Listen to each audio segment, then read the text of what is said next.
Hi, everyone. Welcome to another episode of Ritual of Wild. Today, I'm doing a solo cast. Originally, I had planned to record an episode with a guest, and she's this awesome mama CEO, and she has three kids under 5 years old, and they're moving through some bugs at the moment. And so, as lives, we ended up having to reschedule, which I was a little bit bummed about. And to be honest, when things like this happen, it's really interesting to notice. Well, what I tend to orient towards is there must be something that needs my attention more than this particular thing right now. And so the space opens up without me having to do it myself. And so I thought I would take this opportunity to riff on some of the things I've been moving through as a mother of a 2 and 4 year old. So recently, my family has been going through the process of selling our condo to get more space. And our next step, well, my dream was basically to have a backyard for my kids and in-suite laundry, since we haven't had that since we've had children. And it can be a lot managing laundry for a family when there's no in-suite laundry, which is like obviously not a big deal. We've made it work. It's like such a minute problem at the end of the day. It's not even a problem. It's just a preference that I have. And it's just been really wild to feel all of my emotions. And one of my besties and I were talking because she was going to co-host the interview with me. Shout out to you, Haley. I love you so much. And we had a moment after we realized the podcast was going to be rescheduled. And I was telling her, like, I just feel like as a mom, my capacity is so full right now. And I've been having some like body image issues, like feeling uncomfortable in my body. And something that one of my teachers says is that motherhood will pulverize you into a million pieces and rearrange you into the woman that you're meant to be. And I feel this so much, like I've been swirling in the sauce of just like no matter how hard I try, can't I my body will never be what it was. And the way I think and function and be in the world will never be the way it was before. And thank God for that, because I really fundamentally believe that what can get us here is not necessarily what's going to get us there. And so, like Albert Einstein says, we cannot solve a problem by the same consciousness that created it. And not to say that those things in the past were problems, but also the perspective through which I am meeting myself, locating myself, is also from a lens of my past. And it doesn't allow much space to notice the beauty and the joy and the emergence of what my partner and I have created in this season of our lives. And something that I realized, it's like I'm so in this season of nothing fits, like nothing fits. My clothes don't fit me properly. My bras don't fit me. My boobs are like, they're bigger than they were before from breastfeeding. And then they're changing shape because I'm attempting to wean, which isn't really working because my daughter still wants to breastfeed. And then on top of that, we're like supposed to just take care of yourself and practice self-care. And this is where I like get so cringy about like the wellness world. And there's nothing wrong with those suggestions. In fact, I support them as well. But like, also, like, can we rehumanize what it is to be in the certain seasons of our life, or every season in our life, to meet what is true for us? Like, naming reality as it is so important. Like if I didn't have the awareness to take a pause and just notice reality as it is for myself right now, that I have two kids, a partnership that I absolutely am so honored to be in, work that I love, a business that I'm creating, selling a place, buying a place, and then like trying to take care of myself on top of that. And I'm in school and I have a podcast and I write. Like there's so many beautiful things. And it's like you can't manage it all at once. Obviously, there's a sense of balance that needs to come through. But for any mother out there that is struggling and is looking at the number on the scale or feeling postpartum and noticing like nothing fits the same, and you're grieving the woman inside the mother, I feel you. I'm with you. I am you. I get it. It's like the scale does not quantify everything else in our life that's going on. Sometimes I feel like the degree to which our life expands, so too will everything else. Something that the guest that we were going to interview today, her name is Kate Scudder, the millionaire mother. She talks about how, like, mamas, can you stop trying to make everything fit the way it used to before motherhood? Because after we cross that threshold, nothing is the same. Our physical bodies nor our bodies of work. And isn't that beautiful? I think the struggle we meet is in the resistance of what is and forgetting to realize that so much is expanding as we grow our life and our businesses and everything else that comes with that. And yes, there are some amazing situations. I mean, I wouldn't even call it amazing, but some different situations where there are mothers who are built to bounce back or have different physical body types where they just carry different. And that's beautiful. It's beautiful to have this diversity, and yet it's the story, the struggle is in the story we tell ourselves, and to notice what are the stories we're telling ourselves. And so I've sort of been swirling with that. And I don't know, I met myself with a little bit more space. And another thing that my bestie and I were talking about was like, you know, like when someone says to you, just take care of yourself, just self-care practice. And like, what the F even is self-care when you don't know what you need or how to receive? Something that I've been noticing is like, I remember having an argument with my partner the other week, and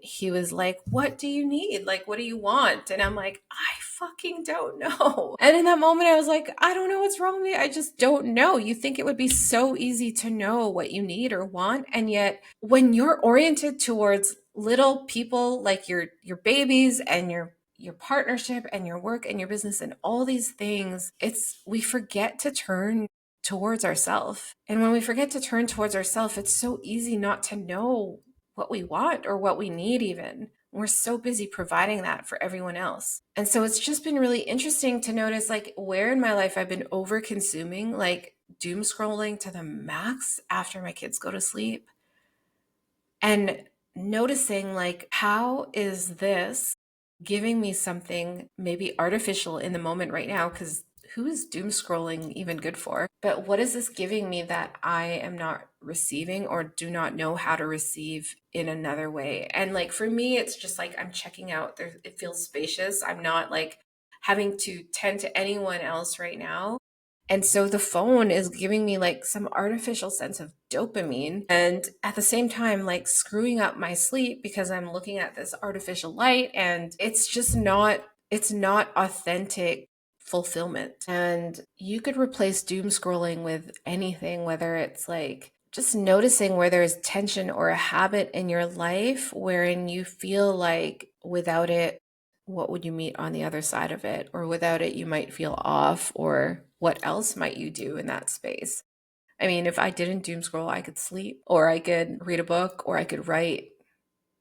And, you know, if I were to add up all the hours I spend doom scrolling, I'd have a really big window to lean into something that is meaningful for me. So I just share this to normalize the fact that, like, often a lot of moms don't know what they need or want. I mean, there's the common thing of like, yes, we want to be heard, seen, and loved, and we want to be mothered too. I want to be mothered. I want the village. I want to be held the way I hold my babies. And my partner does a really powerful job of making sure that happens. But let's be real. Like, he also has a full-time job. He does shift work, and he has his own business he's creating. And the reality is, like, our relationship is not perfect, but we do prioritize repair, and we both are not afraid to say anything to each other. And so that, paired with the effort in learning how to communicate, has been superior for us, because without that, I don't know, like, how do couples survive like the rupture that happens when you're building a family system? I think of it like when we plant seeds in a garden, you know, like the soil being our natural environment and the space through which our thoughts and our patterns and beliefs live in. And then the seeds are our hopes and desires. And then we are the proverbial gardener of that seed, that intention, that hope, that prayer. And it's like, without the tending to the garden or even tilling the soil before we are to plant the seeds, what environment are we actually growing our hopes and dreams in? Is it messy? Is it cluttered? Is it disorganized? Is it full on all the time? I mean, how does a flower thrive in that environment? And then we blame the flower for not growing, but really, have we looked at the environment? And so that was a roundabout way of just bringing awareness to, how are we holding what is in our heart, and are we in integrity with what is in our heart? And also, can we allow our full human experience as we tend to these things? It is not helpful to doom scroll and subconsciously compare yourself to the lives that have been like edited and curated to fit into a 10-second reel, not realizing that there's probably like 100 takes on that one reel they posted, and that everything had to be just right to film it. I'm not saying every reel is like this, but a lot of them are. And when we're comparing ourselves to just the surface value, we're not actually meeting the depth through which that person got there, or the depth through which your reality as it is right now has been brought to you. And noticing our active participation in what is real for us. Anyway, summer is in full swing here. And what motherhood is teaching me about summer is that I am looking forward to the fall. But if I were to excavate that thought a little more, what I'm really looking forward to is just slowing down and not having to feel like there's a million things going on at once. And at the same time, it's also orienting to how can I invite more slowness into my life right now. A slow girl summer. And yeah, I've just been really thinking about how time is flying and curious about how to slow things down in a time when everything feels so fast. Because slow is actually more. Slow allows us to be present and to notice more. I don't want to rush past things. So yeah. Anyway, these are some of my musings for the day, and I said a lot there. I hope this helps some mama or some woman or some human out there. And maybe you could relate to some of what I've shared, but I'm so curious for all the mothers out there. Where are you at in your motherhood journey? I'd love to hear in the comments, or if you are on Instagram, you could send me a DM. I love, love, love connecting with mothers and other people about where they're at, just about the reality of raising children. One of the guests I had on my podcast was Neil Donald Walsh, and he was talking about how as humans, we get so focused on creating a living that we forget to live our life. And that really spoke to me because it made me think about how we can be so distracted with what we're looking for externally that we forget to notice all the blessings and life that we already have found and that's right here in front of us. And I think about that with my work too. It's like, I don't want to follow some template, and I don't want to just create a transaction. It's like, what would I want for myself? Most teachers I'm drawn to, or any person I've ever invested in their work, is because I could literally feel the frequency of tending and love and care and slowness and experience that they've embodied and have infused into their work. And I get hard on myself sometimes because I think things need to be ready at a certain time or look a certain way. And it's just crazy when I get there and it's just like, I get reeled in back to myself through my body. And my body's always asking me now how to feel how something feels before I put something out there. And I mean, this is such an imperfect process. I've put things out before I was ready.